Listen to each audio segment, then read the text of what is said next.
we are finally into Champion Select, so let's take a look at some of these champions that are being banned out. Kindred, still remaining 100% ban rate, so is Gangplank. Fiora also being banned away here, along with Tam Kench and Lissandra. The team's ready to go in. Blue may well be the last ban, we'll see. Potentially first pick here for Vitality. Yeah, Lulu has been banned in every single game so far, so has been residing on the bench. But Olaf will be the final ban, so Lulu is going to remain up. Olaf, we saw Gamsu go ham earlier in the day, and see what that pick can do. Going to keep that one away from Cabashard. So likely now Cabashard and Nuke are arguing. You play Lulu? I don't want to play that. That's boring. I want to carry. So we may actually not. Don't mention me, man. All right. Don't make a sound. Yeah. No, here. Yeah, Nuke probably not going to want to play Lulu in this game. But what do they have in terms of priority? Lulu would be the obvious one. It would be, but you may just have two players here that don't want to play that champion and want to play something else. Yeah. See how much the coach can go and shook. I'm sure it's viable in jungle. Yeah, there we go. Has to be locked in pretty much. Yeah, has to go in, and they can decide where it goes later because it is a fantastic flex. Yeah.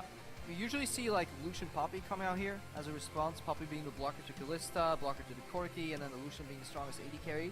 That is something we could see come out. Maybe Edward hasn't put in much time with the Poppy though, then it's likely that we may even see a Trundle being picked up early for a flex. Yeah, Trundle's still open. We've seen how strong Trundle is right now. Fantastic into the many tanks that are being played in top lane as well as jungle. Still away all those resistances and just really, really annoying in general. A fantastic pillar placement can also turn the tide of a fight. Yeah, suits Freddy's playstyle too. We are on 6.1 though, so the pillar is slightly more expensive mana cost wise. So you may run out of mana, but different approach here overall from the Roccat team. Yeah, picking up the Corki here for AD carry. Again, it could be mid lane, we've seen it before. Rek'Sai coming in and probably will be in that jungle role. I still want to see some mad plays coming in from Corki using the package. We didn't really see too much from Given, but package, dude. Yeah, it really throws me off with like timers as well, because it's just like, you know, it's gone level 6 and it's just like, oh, Corki's back in my lane. Yeah, once people are used to the new Corki, which these LCS pro players may very well be, it kind of loses some of its efficiency. We saw earlier in Giants, the second package gets picked up. Ping, ping, ping, ping, get the hell out of there, because if you're not used to it, Corki bases, you expect him to be back in roughly like, what, 40 seconds? He's back in 20, storming into your lane, killing you, so definitely shifts the time windows. Yeah, and honestly, like, the damage you get as well is absurd. It's just like an equalizer. I mean, yes, you have to jump into the enemy team, but then you get the Valkyrie anyway, so still very strong. Looking at the next two pickups coming in from Vitality, instantly locked in here will be Elise and Thresh.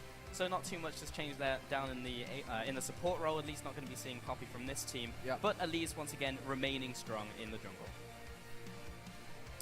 Thresh being picked up here. Peculiar, I think is this the first Thresh we've seen today? May very well be, because we've seen so much Trundle. Trundle and Poppy both have been 100% pick banned so far, and likely one of them will fall through the gaps right now. Yeah, we saw it in Elements G2. Yeah, Elements picked that one up, so we have seen it. We haven't really seen it then. No. Very true. So looking at the Roccat lineup now, 20 seconds remaining. This team's actually taking a lot of time to think about their picks as we get into this champion select. Hovering over the Taric, I've been seeing some epic top Taric cheese recently, Crapo. Parmesan. Yeah. Edward has played Taric on multiple instances in both solo queue and I believe even competitive LCS, so... Oh. Really? Yes, boys. Alright, so Taric has been locked in along with the Rise, but you're more boring than Taric. Let's take a look at this champion. Could be in support, like you mentioned. It was actually picked into Kalista, if memory serves, because you just point and click and it's like, you can hop away if you want, but I'm still going to stun you. Yeah, definitely. Taric usually more of a 4 out of 10, maybe 6 out of 10 with Rise. So perfect. Overall, but I don't know, man. Convince me, Edward. Change my opinion, or Freddy, whoever plays the champion, but in the competitive landscape where there's so many supports viable right now, Taric was not one of them that I was expecting to be played here. No. Again, could be that top lane cheese, but I'll get into that if that actually happens. And then just waiting on the final two pickups, which will be AD carry, and could be mid lane, could be anywhere actually, because Lulu is still on the board as the flex from Vitality. Yeah, you're waiting to open that dark corner of your mind where you're stashed away the my balance, yeah. Don't let me go there. Tristana and Kennen locked in here, so Tristana AD carry, fresh support, really strong lane overall. Lulu either top mid with Kennen. Vitality risky though, if they fall behind with this lineup, no tanks, really squishy, they can get snowballed upon, especially if that Taric gets ahead and oh, man. picks a target. Yeah, especially if you hit the dazzle on which is the stun onto Kennen, like he has to either go into his Zhonya's or make a decision, and that's actually really annoying for Kennen because he has to go in, or depending on how he plays, can sit defensive on the Tristana. But we'll see how it goes. As you mentioned, very reliant on doing well and not falling behind it with this composition. One more pick remaining for the Roccat lineup. What's it gonna be? Oh, yeah. Is this a sign of things to come here, Crepo? Hype intensifies. I'm doing my Sonar cosplay, just staying mute for a while. I'm out of answers here. Oh, I'm so ready. 3 seconds remaining. No! Okay, so it's going to be the Zac lock-in. Seeing Zac coming back into the meta right now, that doesn't mean that Tarek is not going to be top yet. Well, it's likely going to be Zac top, no? Rek'Sai jungle? Either way, it's going to be good. Anyway, it's going to be some Parmesan sprinkled on this champ select overall. The cheese coming out from Freddy. Zac top, haven't seen. Zac really strong in the jungle right now. I'm a big fan of Zac jungle because with limited vision, he can create some really unique gang paths that are almost not counterable. Top lane, we'll see a lot of roams maybe. Freddy push out top or abandon top and go mid. But yeah, interesting to say the least from this new Roccat. Yeah, Freddy was very vocal about wanting to change things up and, you know, how he didn't really feel he was doing that well on previous teams. And he's definitely changing up now with Zac top, so we'll see how this works into Kennen as well. We'll have to break that down in a little bit, but I think it'll be quite difficult to do. Yeah, very magic heavy damage composition. The only really pure physical damage dealer on the side of Roccat is the Rek'Sai, since Corki's pretty much makes 50-50. Maybe they just want to set up for a siege? Not really. Rise doesn't really fit into that. Some zone from the Zac leap, poke from Corki, but then you walk into wave clear from Lulu, so that's not really going to work. I'll just let the game explain this one. Yeah, it's very much the pick and mix composition here, Crepo, but make sure to join the discussion over on Twitter using those hashtags, hashtag VIT win and hashtag Roccat win, as we will be getting into this game, the final game of the day to open up the LCS. So yeah, this will be the third time we see the Tarek here in recent games. Looking over the screen, here we are. There we are again. Edward played it twice in summer. He's playing it again right now. Looking to boost those Tarek stats up a little bit. Interesting. With exhaust though. How interesting is this pause? A real man would have gone Ignite, but Edward opted for the exhaust. Yeah, so playing more defensive, I mean, it kind of makes sense here. You want to get time for the Rise to scale up. I don't really know where the power spikes are going to come in for the Zac. It seems like more of like a mid-game pick, but just depends on how Frey builds as well, if he's going to go full AP and be super toxic. Zac's just a very big nuisance, really, in the late game. His mid-game, his damage spike is definitely in the mid-game when he relies a lot on the base damages and a little bit of the magic penetration he gets. I've seen Zac tops get an early haunting guys with sword magic pen shoes to really get snowball. If not, they can just go tanky and just be incredibly annoying. So Zac has the opportunity here to really cancel out Cabashart's effect in team fights. He can mess with Yarn too. There is a lot of cancel though. If they have plenty of vision or even blue trinkets to scout out where the Zac is leaping from, a Flay interrupts it, a Hex can interrupt it, Wild Growth can interrupt the leap, you have Hjarna's ultimate that can interrupt the leap, so you have plenty of counterplay on the side of Vitality to deal with that Zac. But when everybody's looking at the Zac, that's maybe when Betsy wants to strike and start hard carrying these teamfights on the Rise. Yeah, quick update. Betsy does have some resolution problems with his PC, so just getting that fixed up, and hopefully we can get that going very shortly. But yeah, jumping back into the picks as well, Kennen being picked up back top as well. You can see him going for Doran's Blade, which is very standard just for the auto attack harass and lane. We saw it from Atom earlier, but it didn't really work out, mostly due to the lane swap. His teleports were, yes, they were good, and yes, they forced some summoners, but with Kennen, when you're behind, you need to force some kills, because otherwise the teleport is wasted. It's a pretty much of a shotgun pick in the mid lane. You need to really, one blast, one TP, one chance. If you take it, it's good. If you let it slip, not so much. But Cabashard, he could actually bully that lane. Has to be rough for Zac. I don't really know the way how Zac's ever going to win that lane. Maybe just through sustaining, through the auto attack harass, picking up the blobs over and over, because Cabashard should never really get jumped on, and when he does, he can insta-proc the stun and walk away. Yeah, but in the top lane at the same time, it's going to be hard to kill the Zac because of his passive, and he just sits underneath turret, and you can't really finish him off. Smite is kind of good if they get in that situation, plus Elise can die fairly easily. Yeah, and he has to be careful too, because Kennen usually as a pick is very hard to gank. A lot of people avoid the Kennen obviously because of the lightning rush, he can avoid the ganks. But if you look at the gap close potential between Airwalks with his tunnels and then Flash and Burrow, combined with Zac Leap, Cabashard will have to play safely at a reasonable distance. Okay, we should be unpausing here very soon, but I also want to jump back onto the Tarek pickup, because that's a very interesting one coming in here. Picked into the Tristana. I'm just wondering, is the theory that you click Dazzle before she rocket jumps, or what is the idea here? Well, either way, we are getting into game once again, finally. Hopefully no more pauses. So, for people that haven't played much Tarek, his stun duration, as a crowd chants, just gonna leave some moment there. His stun duration used to scale depending on the travel time of the Dazzle, no longer does. It's only the damage that varies, so it's always the same amount of stun. Usually, you can buffer out of the Dazzle with your stunless jump, so I don't think it doesn't cancel it at all, so Hjarnan should be safe. It just sets up for a very easy Q from Corki in the lane, though. That it does. So it facilitates poke, it's lockdown, you can Dazzle into Snare from Betsy, or Dazzle into a tunnel from ROC, Dazzle into a setup from Freddy, so a lot of dazzling plays can be made. But generally when you walk up to use that spell, you can also just get popped immediately. Yeah, and instantly that ward cleared away, so Hjarnan will be losing that one. But yeah, again with Tarek, if he gets on top of you, Kappa, he will be able to do a lot of damage. Actually does way more than you really think he will with ultimate and shatter. It's actually a lot of burst. So combined with Corki, yes, there's a lot of magic damage, but the fact he's got Shred on top of Saphir's Shred is just Shred on top of Shred. Yeah, but once that ultimate comes online, Hjarnan obviously has self-peel available with his own ultimate, and Kassin can always flay and box, so that's the problem with Tarek. He's very easily kited, and he only has 1 CC. He does stun that Krug incredibly well. Right now, Nutuk and Betsy fighting in mid lane. So we see a lane swap being initiated here by Roccat. Roaming, he does well though. If he can show up in the lane and dazzle, generally focuses well. Yeah, likewise with Zac as well. A lot of roaming potential. I think Kassin just stole that as well, so that might upset some of the experience that Airwax is going to get here. Freddy, I believe, got some as well, so that was okay, and they will go to the second cap. So not too much disruption from Kassin there. Yep, we need to see how Vitality's jungle pathing gets affected here. So they take 2 camps while initiating a lane swap. That's very good, honestly, from Roccat. So Vitality wasn't really ready for that lane swap. A lot of camps available right now.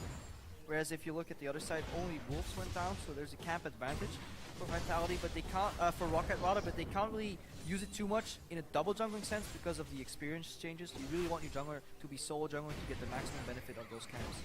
Well, looks like we're going to get that fast push down in the bottom lane. Cabashard will be joining Hjarnan and Kassin to take this one down. Second minion wave is coming in, should arrive before that one dies, so they should be able to keep up the damage. And yeah, Tristan's also got E as well, so should be able to chunk that down fairly quickly. Whereas in the old lane swap meta, you were fine with potentially sending your top laner back to double jungler. I think right now you always want to bounce the wave to your top laner to keep him in the game.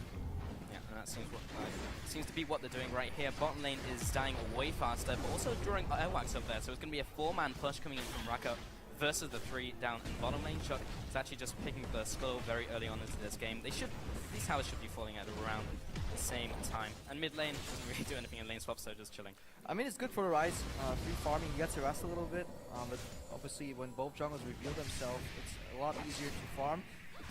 Shook hasn't revealed himself, so maybe Betsy has to be a little careful. He's pushing up. He has the cleanse available to dodge out of the cocoon though. Hopefully Vitality has spotted that, so they don't set up any crazy flashes to chase after him. Yep, towers dropping, and did you see, I think Freddy just there got all of the gold just from that tower. It looked like everyone backed off from Roccat, so just helping him a little more there. And additionally, the wave is in the right place. That should push towards him. Yeah, that wave is set up. So honestly, he can get some experience. He's soaking a little bit, not pushing the wave back before basing though, so he still stays there on level 2. Gonna keep track of the experience. Freddy is about 2.5. Cabashard is already level 3 right now, so experience advantage for Cabashard. He did it slightly different, whereas usually you get the wave bounced to you and you freeze it. The evolution of that was actually just insta pushing it out because people reacted to your freeze and outplaying that way. So Cabashard, small experience lead, and he bases again, and he goes to the top to do the standard lane swap meta right now where both towers on each side fall. Yeah, already specking into magic resist as well. Looking at the team of Roccat, you mentioned the champion select Crepo, so much magic damage on this team. Picking up an early Negatron just to start getting that up will help him a bunch. Hjarnan and Kassin now pushing in this top turret with Shook and Cabashard in tow. But Airwax is coming up, so it will be a 3 versus 4 if we get into this fight. AoE damage coming in from an explosive charge on the tower, and now the push comes in. A little bit of wave clear from Saphir, but Edward doesn't really do much to in this situation. Airwax doesn't really clear either. Yeah, but there's no dive here coming out ever from Vitality because obviously Freddy still has teleport available. He is now pushing out the bot lane, so Roccat with a good 3-man defend on what traditionally used to be an extra tower swap here. They're adapting here, doing a 3-man defend in phase 2 of the lane swap, and that gets Freddy ahead. Cabashard will likely teleport down to the bot lane or walk there right away right now to pick up the massive wave that Freddy's building right now. So nobody really getting punished. I still think Vitality overall will pull ahead of this lane swap, especially if you consider the time that Shuka spent alone compared to AOX. Looks like the latter here as Cabashard is walking down to that bottom lane, still holding on to that teleport just in case there's a cross-map play. Just holding that up, and plus the wave is slowly pushing towards him, so he doesn't need to get there immediately. Yeah, and you can see how Thunderlords really makes Lulu mid even better than it used to be. Those short EQ auto trades now actually proc Thunderlords every single time, and makes it hard for Betsy to fight back. Yeah, still farming away. They're only 4 CS behind his opponent, so he's not doing that badly, and the minion wave is pushing into him, so as soon as that resolves, he should be fairly even, and Betsy should get to the stage in the game he wants to be as Rise, the machine gun caster, and then yeah, Kasing and Hyam just flipping up, so we're now in Australia land. Yeah, we're just waiting for the junglers to make a move right now. Very, very even early game. The only thing we've seen really is pressure exchange. Initially, Betsy was pushing mid. Now Nuketuck is keeping him down by pressuring in. What can the junglers achieve with the state of these lanes? Where can they break a mold open and finally get one of their teams ahead? Yeah, Cabashard right now, not really open to a gank. Top lane, fairly difficult to gank as well. If anything, Roccat could maybe head up there with Airwax, but still, the rocket jump and Kasing just being able to flay back is very difficult to gank into. These lanes are fairly just stale in terms of trading and also what the junglers can do. Invade coming in here by Airwax, just getting some deep vision. That's all he can really do right now, try and track the enemy jungle with Tremor Sense and Wards. Yeah, both these teams have an incredibly good mid game with at least one late game insurance on every team. So the late game insurance for Vitality is obviously the protected Tristana composition having Human Twist with a lot of peel from Cabashard. Dazzle comes out from Edward, Hyarin jumps out, that is textbook gameplay. Whereas Roccat, their late game insurance is just Betsy, so we need to keep him alive if you're Roccat. Yeah, and right now Betsy is going to take this blue buff, has gone for the tier already, building towards the Kathas, which is traditionally the core for Rice, and is on his way towards that. Has been revealed as well as he heads back into the mid lane. Shuck coming into the bottom lane now, just seeing if he can get anything off, but doesn't look to be the case. A sole single clap crowd. Well, he got the transfer we've seen before. It doesn't always go well. Yep, they totally mechanically executed that blue buff. We've seen some failure here. Well, Nuketuck still farming minions. Yeah, nothing will happen here until the sidestones come out, guys. I know it's a little boring, but that's just the state of the game right now. There's very little counterplay. People are respecting the junglers. Most gankable lanes have gap closers. There's a lot of respect going on. Both of these teams are fine going into the mid game. They're playing the waiting game. So once the sidestones come out, the pink wards come out, and the red trinkets come out, that's when we can see more vision denial, and we can see some plays being made. Roccat about to be sieged on though. Vitality sent their top lane duo to the bot lane, joining Cabashard and this massive wave. Yeah, so Vitality actually trying to open up a gap in the armor here. The bottom lane is being sieged in. Large caster minion wave as well. Airwax is only now arriving into the bottom lane. Good chunk onto the tower, but not going to take it down today, as Betsy is also in a good position to close in if they wanted to. Additionally, with the entire Roccat lineup being bot lane, now have to head back. Someone needs to go to the top lane from Vitality, so someone's going to recall, and maybe Hyarin to pick up that wave. Rocket's pulled ahead, 700 gold overall. That has to come from CS somewhere. It's a 15 CS advantage overall here on the 14. Yeah, I wonder how much that will close when that minion wave's taken in the top. Yeah. Because that's like 3-4 minion waves there. Airwax actually coming in here, does get the steal off. Shuck is taking a bunch of damage, being chased down. And Sophia coming in with the package as well, jumping along with the Valkyrie, jumps away to the minions, just trying to farm before he goes down. Shuck will be the first blood of the game. Yeah, special delivery into Valkyrie. Sophia following up. Really good play here, really good use of the package. Maybe the first early game usage of the package that we've seen that really resulted in a game-breaking or game-opening kill, because now he can capture the bottom lane. That tower is under siege, and Freddy can then port back to the top lane. He'll need some assistance though, because we're seeing a 4-man siege being set up again by Vitality. They seem to really like strength in numbers for those sieges. Yeah, the bot lane should be going down here, so small advantage over to Roccat additionally with that kill. And see if they can push that into anything else, but it's really interesting because Nuketuck was also talking about this lineup from Roccat and saying that he actually thinks this lineup is much better than people are really giving them credit for, because even we were looking at this lineup and saying, well, are they the losers of the off-season? Looking at Vitality, looking at H2K, how many good members they picked up. So far, Roccat actually in the lead in this game. You could have argued whether it was worth for Kasing to flash play there, but they obviously didn't know what the backup that was coming, and their goal was a tower, so Freddy essentially just wasted his teleport. Yeah, he is here for the farm, however, but this is pushing away from him. Edward there as well. And now we should see Vitality backing off. Shock is just in the river, still farming away. Has gone for the Balmy Cinder though. He's looking for the Cinder Hawk build. Before we saw Elise pick up the Rylai's as well. So we'll see if Shock does something similar. Edward now heading down this river. And see the Rush's Sightstone as well. Aster, when should you rush Sightstone, Trevor? Always. Always. In loving memory. So we see Airwax now coming onto this crab. See if they go for the first dragon as well. Players are typically seeing the first dragon as one of the bigger objectives to take, and then after that it's very difficult to go for a 5-dragon win. Yeah. The first one is important because of the percent damage you get from it, but then the rest don't do a whole lot for you. Yeah, There is an exit objective. If you can pick it up along the way, you can go for second dragon, and then the third has some value in terms of movement speed, but honestly, dragon has very low priority. The only value is maybe denying your opponent to get his first. Once both teams sit on a first dragon already, there's no value in playing on the dragon. You may as well start sieging. Vision is even more important, or just setting up phase 2, like setting phase 1 of a 2-step play, more important than getting dragon right now. For sure. Saphir down here, in terms of vision, they were cutting a path just from Edward, maybe coming in from the side. And Airwax was thinking of going into the bot lane, but actually doesn't do that. Vitality ahead, 60 to 40%. Still not as big a disparity as I was actually thinking coming into this matchup.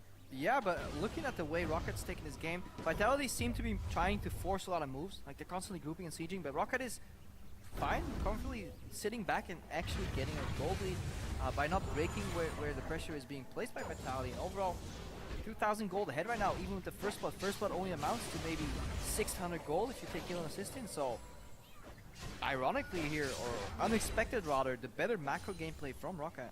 Yeah, and that's the interesting thing. It's macro gameplay. There's been no real like skirmishes and who edged ahead in terms of mechanics. It's literally just been on the macro game, and Rockat's the one coming out ahead with these players. And the first Moby boots I think we've seen today on support. Kasing not opting for the boots of swiftness, so he will go down to boots 1 speed in combat. Yeah, decides not to get Swifty in this one. Kasing coming into the mid lane with Nuke Duck. And just farming away, and I really think you just hit the nail on the head. Both of these teams are licking to get into the mid game here, Crepo.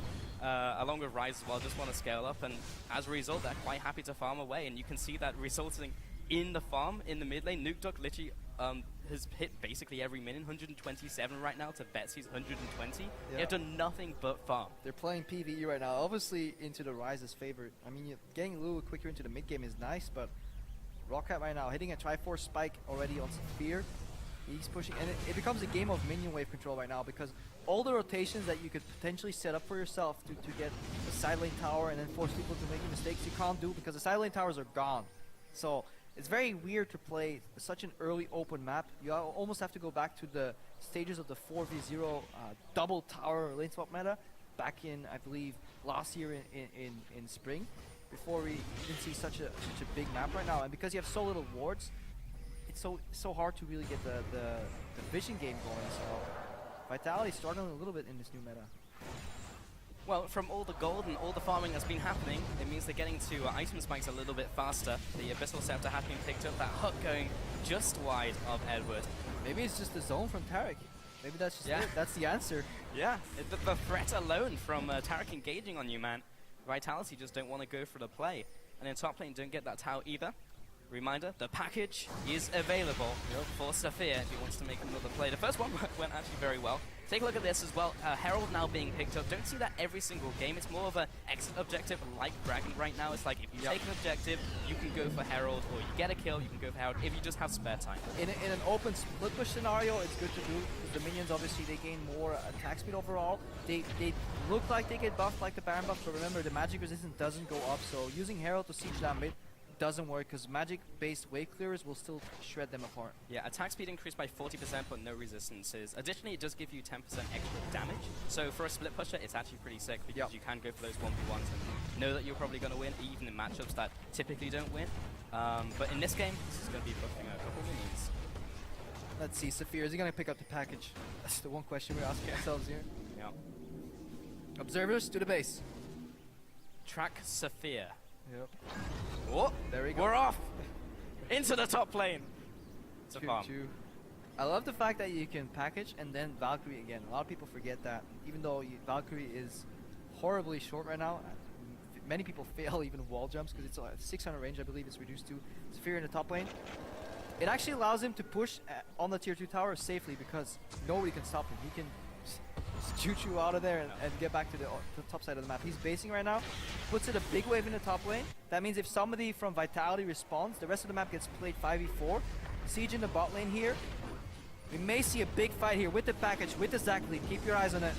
Well, Betsy coming in, Cabashot taking a lot of chunk damage. He doesn't have Zonas just yet, but Hanan is there to fight him. Alex coming over the wall, has been hooked in by Kasing, joins the rest of his team, but he's getting chunked down by Betsy. And Airwack picks up the kill there. Nukeduk now having to back off into the river, and it's now Vitality on the run. 2 kills go down. Another setup siege from Vitality where they group up with 4 or 5 members to take a tower, thwarted by Roccat. They saw it coming.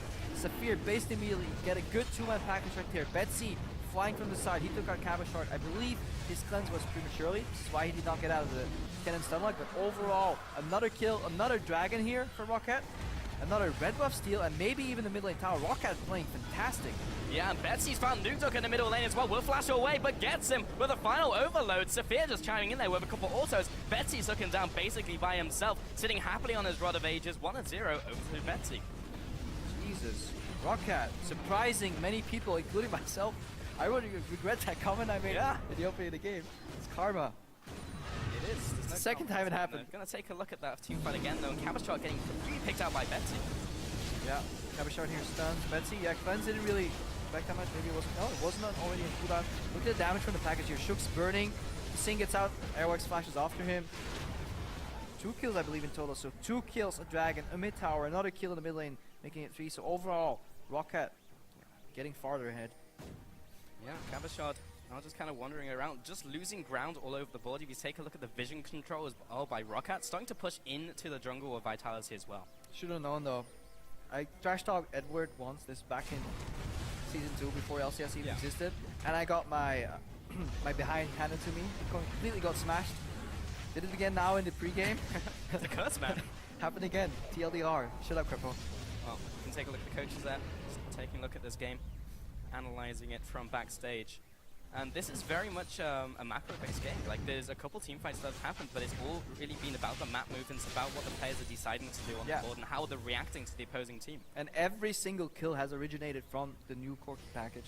Yeah, can't forget that. That invade, Aerox finds Shook, smite steals, that should have just been a steal, but because of the amazing gap close potential that the new Corki Valkyrie, or the buff Valkyrie gives you, they got a kill right down in the bottom. The package combined with Zac, 2 major leaps there.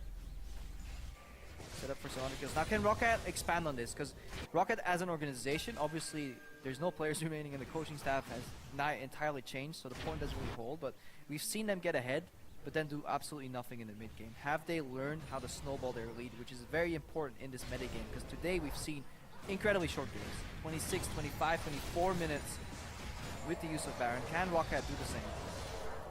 Have to see in this game, and we were talking about Zac. I'm going to hold that thought for a second, as there is a siege coming to this mid lane from Vitality, sitting on the equal towers as well, so going to try and take an extra edge here. But talking about the Zac in Champions Tag, we were like, this is going to be some quality Gouda, but in this game, he's not building super randomly, picking up AP, he's just going tank. Yeah, so they're adding an extra tank into the line. He's basically a threat that can always dive in your backline, and he can even do it in full vision. You saw right there, Vitality sieging, Freddy just crouches down, starts pulling his arms back, like, I'm gonna jump, just walk away, and the siege just breaks right there. So if he can start flanking later on, he can wreak havoc. So Sing will have to flay the Zac. If you don't flay or Buster Shot top lane Zac, you will have a whole lot of trouble. Yep, so Infinity Edge picked up by Hyanan as well, taking a look at the opposing item build. Saphir just going for the Trinity Force, fairly standard. Top lane just going for that Sunfire cape as well, just to carry on pushing. Yeah, Sunfire for push, and then pure magic resistance, which means he's aiming to jump on Hjarnan. If he's jumping on Hjarnan, Hjarnan can't deal damage to him. Everybody else will try and get him off Hjarnan. That means magic resistance galore, he will not die. Bot lane, Airwax is actually sieging in here. We'll be backing away. And Edward also pushing up, trying to secure that vision. And just overall, Vitality are losing a lot of ground. You can even see some red wards right in the base gate, of the upper base gate from Vitality. They're just getting pushed back all over the board. It just starts getting a little harder for Roccat as they start pushing up, because the response time from Vitality is easier from lane to lane. But Roccat right now, just in a good shape, chipping away at these turrets in each lane. Roccat doesn't have to do anything right now. All they have to do is set up the vision just like they're doing, waiting for Vitality to make a mistake. Later on, they can transition into a Baron, clean the vision there, or get another package for a really quick rotation between lanes. And more importantly, their late game security blanket, the Rise, is 1-0-0, higher farm overall, whereas Hjarnan, the late game for Vitality, is only sitting on an IH so far. So Roccat very comfortable. The threat alone for a potential dive here from the Taric, man, the zone breaks open another tower. Yeah, I really want to see what happens if we do get into a team fight though, because Vitality are specifically itemizing to stop the damage coming in from Roccat, being heavily AP based. We're now seeing that with the Aegis being picked up, mid lane even with the Athenes as the mana option, and Roccat just building more and more damage. So when we actually get into these team fights, which is actually going to prevail, Roccat with slightly more gold, you would think in theory, should be able to win out on top in terms of itemization, how the fight's going. So yeah, right now we see they cleared all the enemy jungle, they cleared their own jungle. Saphir is in base. Oh yeah, there he goes, package. Oh. I'm pretty sure he does a global emote and reveals him for a fraction of a second. So Vitality should be aware that more damage is coming their way. Yeah, map wide Siren. And now coming into the upper river. Yeah, and the level 9 trinkets right now, sweepers get we're ready. Saphir knocking Kasing back. He has to flash away immediately. A Valkyrie back to his own team, but a flash and a knock onto 3 players. Coming in from Vitality. The Dazzle coming in from Edward. And Freddy is here with a lockup as well. Airwork's trying to get once again another knockup. Doesn't quite find it, but everyone is chunked in from Vitality, and Roccat is going to be able to set up a siege. Nice and gland, of course. Casting is hard, man. I know. Just don't read Twitter. Overall, they're moving back into the Baron area, but there's too many wards still about, and obviously the 20 minutes free home guards you get can actually be very, very nasty if Kabashar can land that teleport. Freddy going back to the mid lane. First package that doesn't result in a kill. A little deep from Saphir. I have to admire his boldness, but a little bit over the top. Oof, a lot of damage coming in from the poke there, but Saphir does not go down just yet. 0 depths in this game so far. Previously named Jeebus, showed a lot up in the Challenger series, but has picked up the rapid fire cannon on top of his Triforce. So he's sitting on that 2-item spike. Freddy looking to gank in the backside, but Kasing locks him up, and Hjarnan will have to jump away. Freddy gets on top of him with the less bounce, but takes the lantern to safety. No one will be dropping in this trade. Questionable use of Freddy's E there. Like, do you really want to jump into the enemy team when you're already behind them? Is it not wiser to save it? Kasing really good hook though. Cancels the E, then plays him backwards. Lantern goes on Hjarnan, so Vitality escaping. Gold lead is still 5,000 for Roccat here, and they can soon start looking at their 3rd dragon of the game. No, 1st dragon actually. 2nd. Counting is hard. I thought they had 2 already. Yeah. What comes after 1? Yeah. But yeah, Freddy, kind of weird choice there. Decides to actually charge up the Elastic Sync and say, hey guys, I'm immobile, just hook me, and then gets hooked. When he could have just sat there, used Let's Bounce, and then dodged the hook perhaps, but either way, still pushed Vitality back. Got a couple summoners, but it's still only a small summoner lead. Actually, not even a lead for Roccat, because they utilized a lot to get these plays to happen, so now the ball is kind of in Vitality's court. Yeah, what worries me more is that Roccat is seemingly making plays without a goal. Usually you make a play with an objective in mind, and they're not really setting up the vision for the Baron, because with their composition, they can make picks into face checks. If you face check into a Zac Taric, you can, it can cost you the game. But the vision isn't being set up around the Baron. They wasted their teleport prematurely. They're not really split pushing, so they're actually allowing Vitality to get back into the game.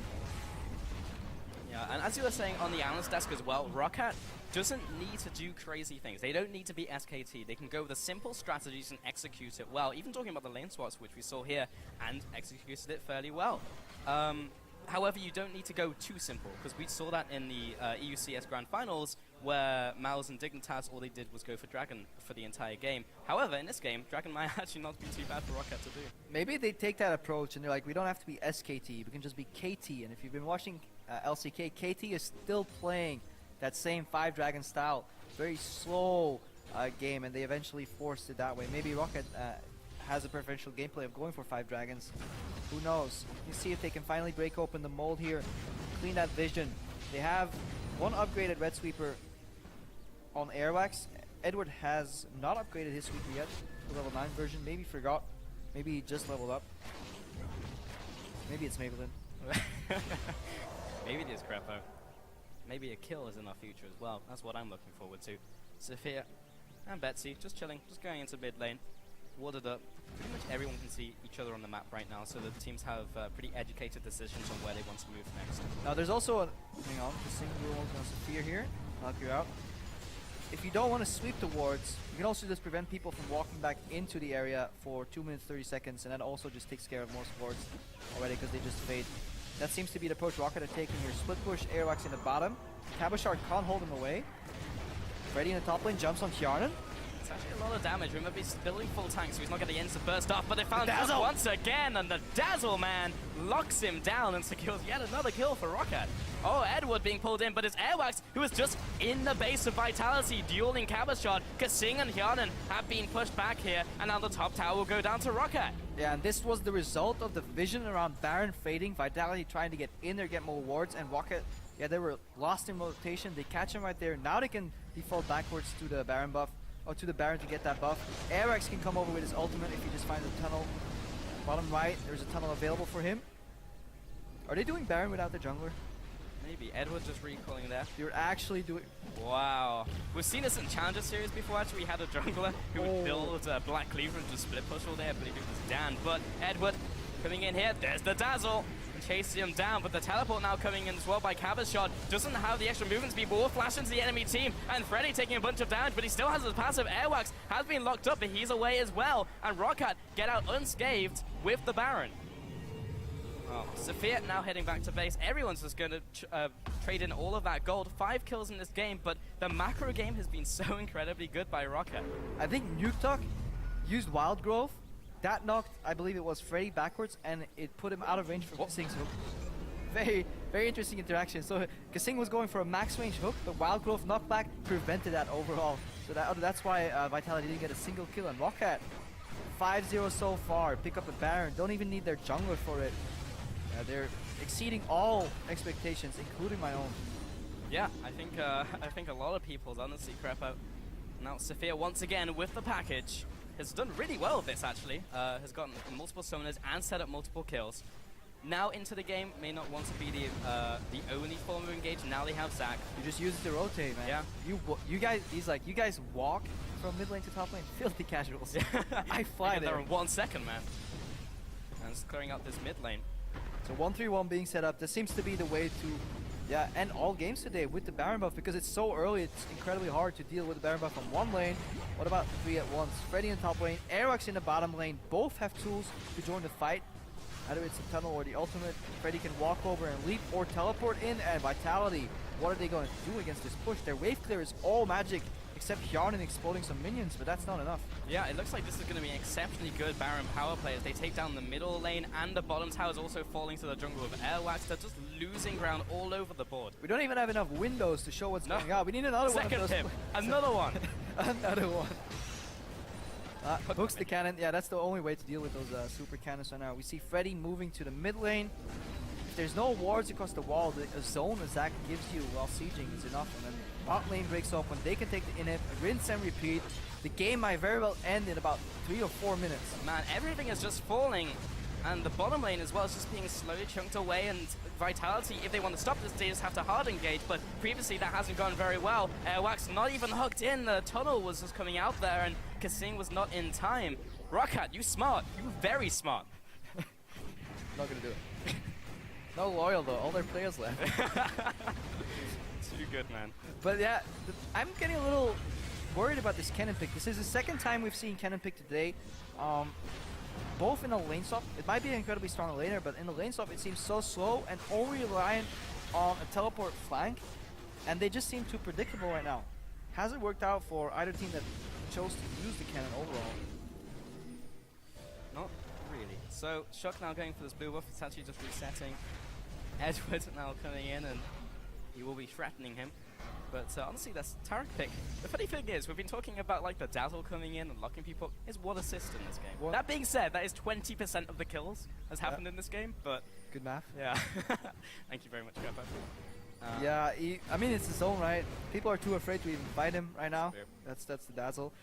It does set up for okay. All joking aside, if you land the dazzle, it sets up for more follow-up damage, especially the artillery gun that is Betsy right now in the late game. Kjarnan struggling to finish his third item. Betsy already has 3 and has an other like NLR finished, aside from some very expensive boots. So he's just gonna wreak havoc with Airwax.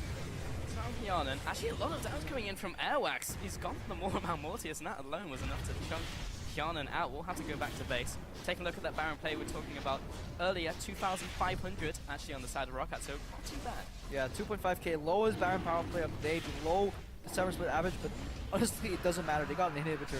Probably this low because they already had so much already established on the map, and as you go deeper in the lane for towers, they get worth less and less and less. So that explains it. They did enough though. They broke up in one lane, they chunked another one, setting up for a second tower here, picking up the base. No juke.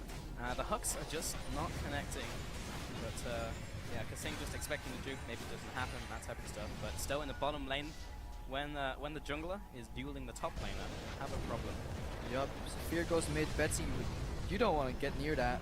Tower drops immediately, Airwax is already on the Nexus tower, skipping a step.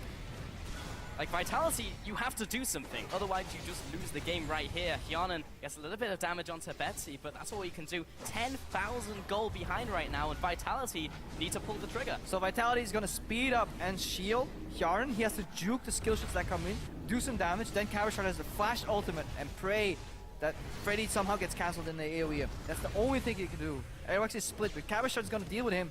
Just breaking open the base here. Airwax doesn't actually go for the tower. Look at top right now. Now the flashes the hook. Just taking everything away. The flash comes away. That was the entire lineup of Vitality responding to the jungler split push. Sophia now just backs away with the rest of the team, taking the tower bit by bit. And Roccat are probably just going to close out the game very shortly. Sophia probably does have have a lot to of go gold back to base fairly soon because he is out of mana. And there is no package, so he can't get in there super quickly. But the tower goes down. Airwax just took a Nexus turret.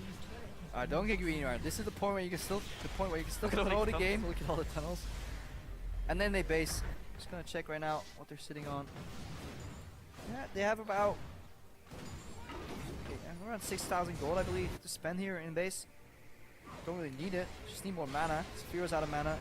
So you have another package.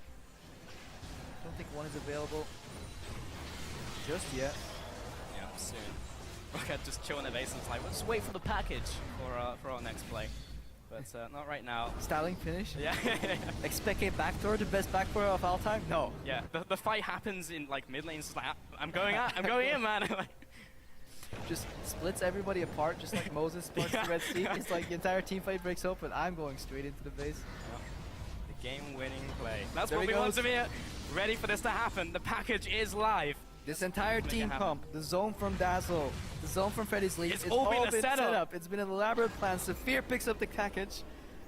Here Do we it. go. See everyone converge on mid lane now and set this play up for Sophia. Almost like the Mighty Ducks when they go in with a V. Do you even know that movie? Are you old enough for that No. movie? Okay. Jesus Christ. So the Mighty Ducks, they strike in a V formation, and then the guy from the backside, he slides in between and then just goes in a very nice montage style to finish the game, and they all cheer. Yeah, That is luckily Sophia right now. He's a Mighty Duck. Luckily, I do know the reference because I know Stress talks about it a lot in the office. So. For my time, unfortunately, keep up. Going for this Baron once again. I mean, if Cabashard can cancel Airwax and then teleport in, maybe. Kjarnan, this is kind of the chance, like everyone is kind of stuck in this Baron pit, but Freddy going for this fight, jumps in, there's the flame, knocks him backwards. Kjarnan gets deleted before the fight really begins. Cabashard in the back lines, lots of damage coming in, but it's not quite enough to finalize a kill. Finally gets the kill onto Sophia, and Edward is now dropping low, but it doesn't matter, they pick up the 3 kills onto Vitality. Shook now running away with his tail between his legs, but Freddy now teleporting into this space. This could be curtains for Vitality. Yeah, good setup. Lantern gets thrown in to teleport into the back line from Cabashard with the home guards, but it's too little too late. By the time he arrives, Kjarnan's already down. Betsy, Freddy, Edward, and Eric looking to finish the game. No package delivery right now because Saphir is dead. Yeah, unfortunate, but 20 seconds remaining on Hyana. They can't defend. Roccat closing in to close in with the win. The curtain call comes down, and Roccat bring this one home. 8-1 in kills, and the first win on the board.